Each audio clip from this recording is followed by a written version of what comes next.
Votre véhicule est équipé d'un moniteur de pression des pneus, TPMS.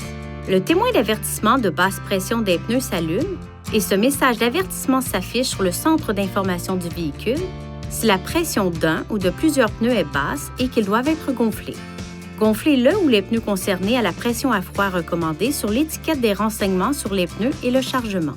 Cette étiquette offre des renseignements importants d'un seul coup d'œil.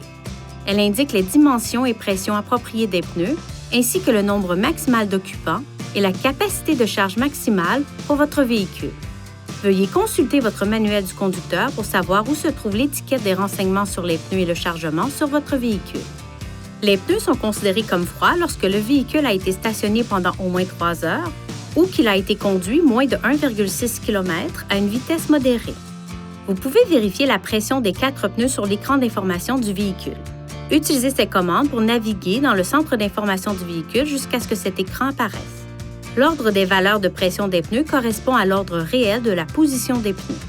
Lorsque de l'air est insufflé dans un pneu sous-gonflé, le TPMS avec signal de pression adéquate émet des signaux visuels et sonores à l'extérieur du véhicule pour vous aider à gonfler les pneus à la pression à froid recommandée.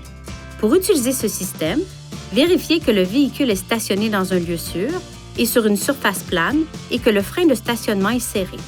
Placez le contacteur d'allumage à la position ON, mais ne démarrez pas le moteur. Ajoutez de l'air dans le pneu et au bout de quelques secondes, les feux de détresse commencent à clignoter.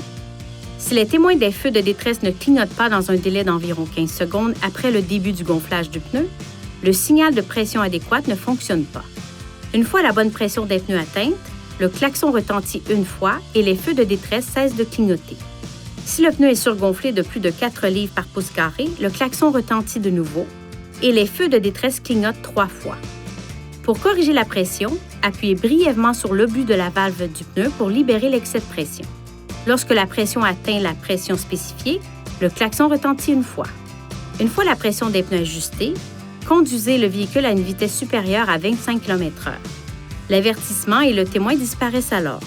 Si le témoin du moniteur de basse pression clignote pendant environ 1 minute, puis reste allumé une fois le contact établi, cela signifie que le TPMS ne fonctionne pas correctement. Il est recommandé de visiter un concessionnaire Nissan et de faire vérifier le système. La pression des pneus augmente et diminue en fonction de la chaleur due à la conduite du véhicule et de la température ambiante. Une température extérieure basse peut faire baisser la température de l'air à l'intérieur des pneus, ce qui peut se traduire par une pression de gonflage plus basse. Ceci pourrait faire en sorte que le témoin de basse pression de pneus s'allume. Le moniteur de pression des pneus ne détecte pas les chutes soudaines de pression des pneus, comme dans le cas d'une crevaison, et ne remplace en aucun cas le bon entretien des pneus. Vérifiez la pression de tous les pneus régulièrement et avant les voyages de longue distance. Veuillez consulter le manuel du conducteur pour obtenir des renseignements importants concernant la sécurité et les limites du système, et pour en savoir davantage au sujet de son utilisation et de ses caractéristiques.